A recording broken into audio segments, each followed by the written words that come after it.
Defence sector फिर से headlines में, पर इस बार एक ट्विस्ट के साथ। सबसे पहला सवाल ये है कि इस सेक्टर में एक्चुअली बदला क्या है। इसके मेजरली दो रीजंस निकल के आ रहे हैं। Look at this clip. What has really changed in the last couple of years? One is, of course, this whole Make in India that we've been seeing and the increased orders that these companies have been getting. And also the fact that the way geopolitics has played out, not just globally, but even for us as a country over the last 4 or 5 years, has definitely put this sector in the spotlight. Facts देखें तो financial year 26 के लिए ministry outlay 6.8 lakh CR का है, लगभग 10% year on year की growth. इसमें से 1.8 लाख सीआर कैपिटल मॉडर्नाइजेशन के लिए है और 1.12 लाख सीआर डोमेस्टिक प्रोक्योरमेंट के लिए, जो इंडियन डिफेंस कंपनीज के लिए डायरेक्ट टेलमेंट है। इंडिया का डिफेंस प्रोडक्शन फाइनेंशियल ईयर 25 में रिकॉर्ड 1.5 लाख सीआर रहा, which is an 18% year on year growth, और एक्सपोर्ट्स 23,600 सीआर तक पहुंच गए थे with a 12% year on year growth. फिर भी कुछ स्टॉक्स में करेक्शन देखी गई, mainly valuation fatigue with sky high expectations की वजह से and profit booking with broader market volatility का कारण। आज हम ऐसे ही 3 डिफेंस स्टॉक्स देखेंगे जो 30% से ज्यादा करेक्ट हुए हैं, लेकिन बिजनेस ग्रोथ अभी भी इंटैक्ट देखी जा रही है। Let's find out. Our first company is Garden Reach Shipbuilders and Engineers. Stock ने जून 25 में 3,538 का ऑल टाइम हाई बनाया और अब प्राइस वहां से 30% करेक्ट हुआ है और वैल्यूएशन कॉन्टेक्स्ट में स्टॉक का हिस्टोरिकल पीईजी 1.09 है। पिछले 3 सालों में सेल्स सीएजीआर लगभग 42% और प्रॉफिट सीएजीआर भी लगभग 42% रहा है। रेवेन्यू एक्सपेंशन के साथ कंपनी ने नॉन कोर लेबर इंटेंसिव काम जैसे कि केबलिंग, प्लम्बिंग आउटसोर्स कर दिया है और हाई मार्जिन डिजाइन और project management activities in house retain की हैं। इसलिए लास्ट 2 साल में ऑपरेटिंग मार्जिन एक्सपैंड होके लगभग 8.3% तक आ गए, जबकि नेट प्रॉफिट मार्जिन अब लगभग 10.4% के लेवल पे। अदर इनकम का कंट्रीब्यूशन नेट प्रॉफिट का 64% है एंड ये डिपेंडेंसी ग्रेजुअली कम हो रही है। पहले फाइनेंशियल ईयर 23 में 89% थी। टीटीएम बेसिस पे देखें तो other income to profit ratio further down होके 53% हो चुका है। अब कंपनी पे आते हैं। गार्डन रीच एक प्रीमियर इंडियन शिप बिल्डर है जो मिनिस्ट्री ऑफ डिफेंस के अंडर ऑपरेट करती है। ये कंपनी एक प्लेटफॉर्म इंटीग्रेटर के रूप में काम करती है। फ्रंट लाइन वॉरशिप से लेके specialise research and commercial vessels तक डिजाइन और बिल्ड करती है। इसके प्राइमरी क्लाइंट्स इंडियन नेवी और इंडियन कोस्ट गार्ड हैं और डिफेंस प्रोडक्शन में एंगेज कंपनीज को गवर्नमेंट ने सेगमेंट रिपोर्टिंग से एग्जेम्पशन दी हुई है, जिस वजह से ग्रैन्युलर सेगमेंट डिस्क्लोजर लिमिटेड रहता है। अब अगर सितंबर 25 के नंबर्स देखें तो sales 45% year on year jump करके 1,677 सीआर हो गई, जबकि एक्सपेंसेस सिर्फ 40% बढ़े। क्लियर ऑपरेटिंग लेवरेज का सिग्नल। ग्रोथ का की ड्राइवर रहा project execution led by P-17 alpha frigate. पहला ship ahead of schedule deliver हुआ और दूसरा high revenue installation and trial phase में एंटर कर गया।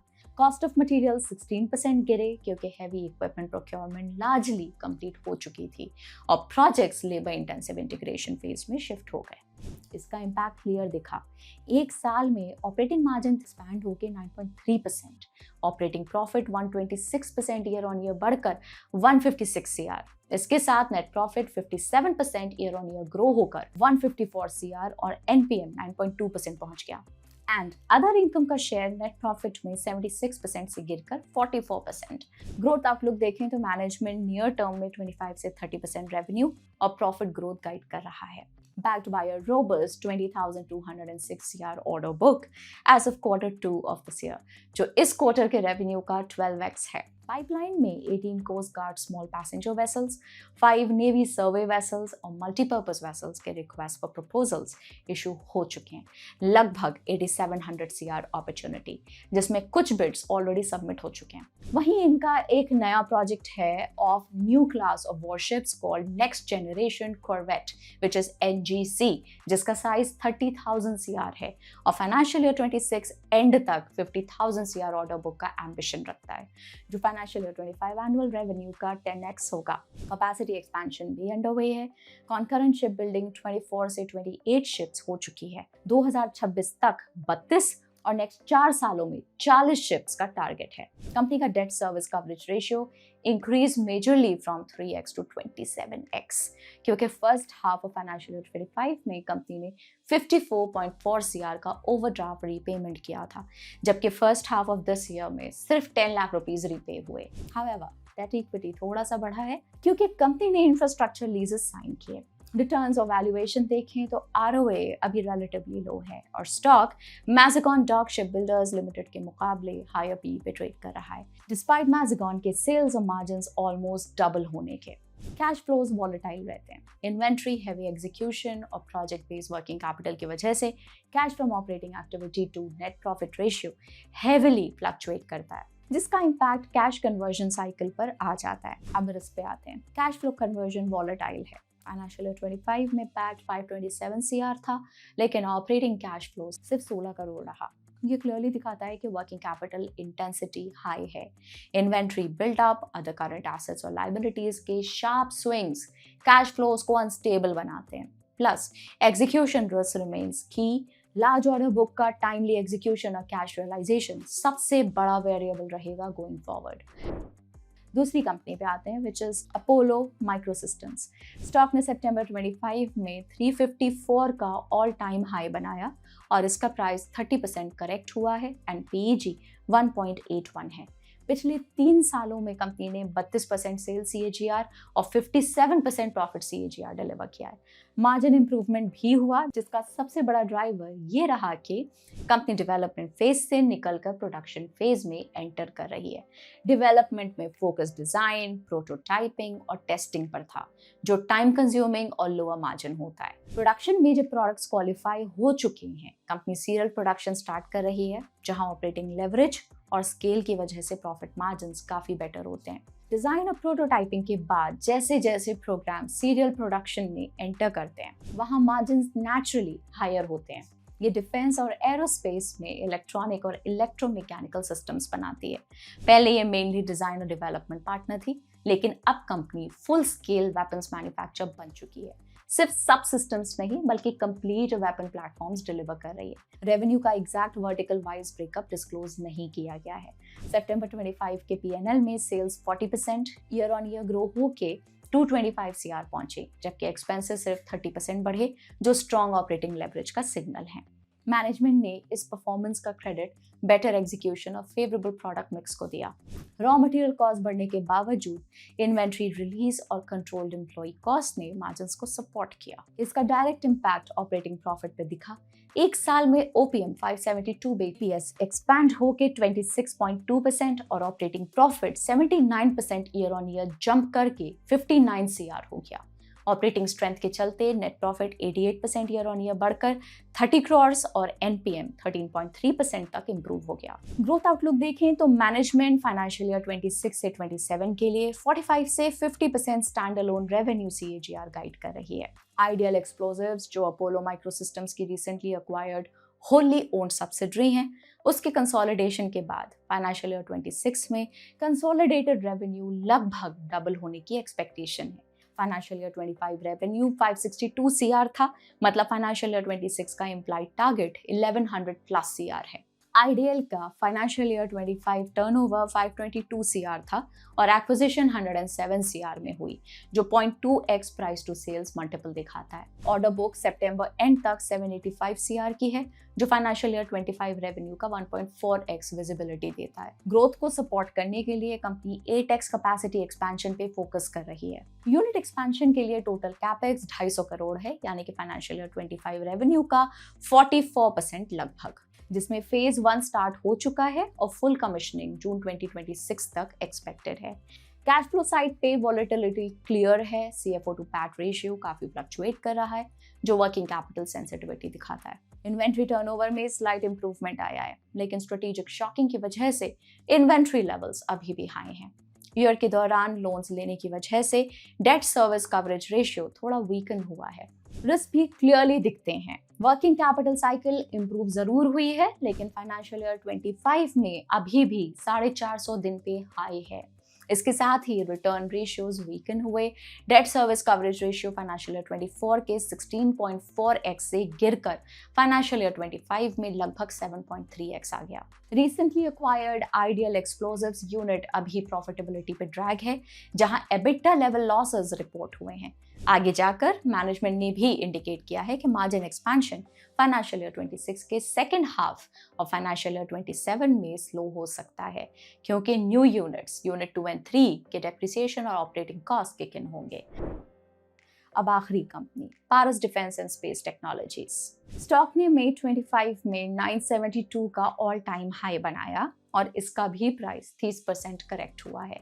लास्ट 3 साल में सेल्स CAGR 26% और प्रॉफिट CAGR 32% रहा। फाइनेंशियल ईयर 25 में एबिटा मार्जिन जंप करके 26.7% और पैट मार्जिन 16.9% तक पहुंच गया। इसका मेन रीजन था product mix shift, optics and optronics segment का शेयर बढ़ना। यह सेगमेंट हाई मार्जिन है और पारस एशिया पैसिफिक में ऑप्टिकल सिस्टम्स का सोल प्लेयर है, जिससे प्राइसिंग पावर और मार्जिन्स दोनों स्ट्रॉन्ग होते हैं। वैल्यूएशन साइड पे स्टॉक लगभग 78x PE पे ट्रेड कर रहा है, जो मीडियन 83x के आसपास है, लेकिन PEG 2.45 काफी एलिवेटेड है, मतलब ग्रोथ एक्सपेक्टेशंस ऑलरेडी काफी हद तक प्राइस्ड इन हैं। अब कंपनी को थोड़ा समझते हैं। Paras defence and space technologies India की डिफेंस और स्पेस इकोसिस्टम का एक की इंजीनियरिंग प्लेयर है, जो डिजाइन से लेकर मैन्युफैक्चरिंग और टेस्टिंग तक एंड टू एंड सॉल्यूशंस देता है। कंपनी ने ऑपरेशंस को 2 कोर सेगमेंट्स में रिकॉग्नाइज किया है, ऑप्टिक्स एंड ऑप्ट्रॉनिक्स और डिफेंस इंजीनियरिंग।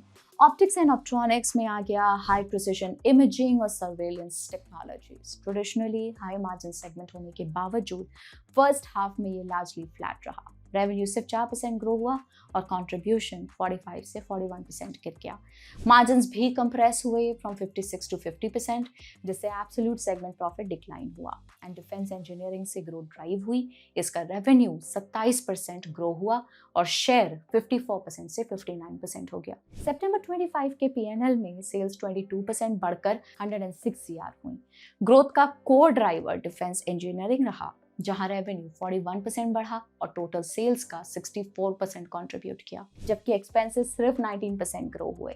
कॉस्ट साइड पे रॉ मटेरियल ब्रॉडली सेल्स के साथ अलाइंड रही और ट्रेडेड गुड्स परचेसेस सिर्फ 5% बढ़े, जो higher in house value addition दिखाता है। इस एग्जीक्यूशन का डायरेक्ट इम्पैक्ट प्रॉफिटेबिलिटी पे पड़ा। एक साल में operating profit 30% year on year grow हुआ और OPM 186 BPS एक्सपैंड होके 28.3% पहुंच गया। वहीं नेट प्रॉफिट 46% बढ़कर 19 CR और NPM 298 BPS इंप्रूव होके 17.9% हो गया। मैनेजमेंट फाइनेंशियल ईयर 26 के लिए 40% रेवेन्यू ग्रोथ टारगेट गाइड कर रही है। साथ ही एबिटा मार्जिन 27% पे सस्टेन करने का टारगेट है, जो फाइनेंशियल ईयर 24 के लगभग 20% डिप के बाद क्लियर रिकवरी सिग्नल है। ये margin improvement high margin optic and optronic systems के हायर शेयर की वजह से आ रहा है, जिसका शेयर ऑर्डर बुक में है। ऑर्डर बुक अप्रॉक्सीमेटली 930 CR की है एज ऑफ मार्च 25, जो फाइनेंशियल ईयर 25 रेवेन्यू का 2.5 गुना है। कंपनी का order book to bill ratio, यानी कि new orders receive to orders build, last 4 सालों में कंटिन्यूसली इंक्रीज हुए हैं। इसके अलावा 2000 से 3000 करोड़ का बिड पाइपलाइन आइडेंटिफाइड है over the next 18 to 24 months, जो करंट एनुअल रेवेन्यू का 5.5 से 8x है। Aggressive growth intent clearly visible है। कैश कन्वर्जन वॉलेटाइल है, मेनली वर्किंग कैपिटल स्विंग्स की वजह से, इसलिए CFO टू पैट रेशियो काफी फ्लक्चुएट करता है और फाइनेंशियल ईयर 24 में CFO नेगेटिव भी हो गया। वर्किंग कैपिटल इंडिकेटर्स देखें तो पिक्चर थोड़ी क्लियर होती है। इन्वेंट्री टर्नओवर फाइनेंशियल ईयर 24 के डिप के बाद 25 में रिकवर हुआ, जो फास्टर इन्वेंट्री मूवमेंट दिखाता है, but still less than 23। And fixed asset turnover 25 में इंप्रूव हुआ, जो बेटर एसेट यूटिलाइजेशन और हायर सेल्स एफिशिएंसी का सिग्नल है। रिस्क देखें तो पहला, ऑप्टिक्स ग्रोथ स्लो डाउन। अब high margin optics and optronic segment में ग्रोथ स्टैग्नेंट है।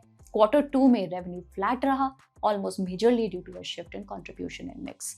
अगर ग्रोथ का वेट डिफेंस इंजीनियरिंग की तरफ ही टिल्टेड रहा और ऑप्टिक्स रिवाइव नहीं हुए, तो ब्लेंडेड एबिटा मार्जिन स्लिप कर सकते हैं। क्लाइंट कॉन्सेंट्रेशन भी है। 25 में टॉप 3 कस्टमर्स ने लगभग 67% रेवेन्यू कंट्रीब्यूट किया। इसके साथ वर्किंग कैपिटल इंटेंसिटी भी रिस्क है। हाई इन्वेंट्री और रिसीवेबल्स की वजह से कैश फ्लो और स्केलेबिलिटी पे प्रेशर रहता है। तो ये थी 3 कंपनीज जिनका ब्रेकडाउन आपने देखा। अब आप बताइए इनमें से कौन सी आप पिक कर रहे हैं और क्यों, कमेंट्स में ज़रूर लिखना। हम आपको एक बार याद दिला दें, ये वीडियो सिर्फ एजुकेशनल पर्पसेस के लिए है, किसी भी तरह की कोई रिकमेंडेशन या फाइनेंशियल एडवाइस नहीं है। मिलते हैं आपसे अगले वीडियो में। Till then, happy investing, bye bye.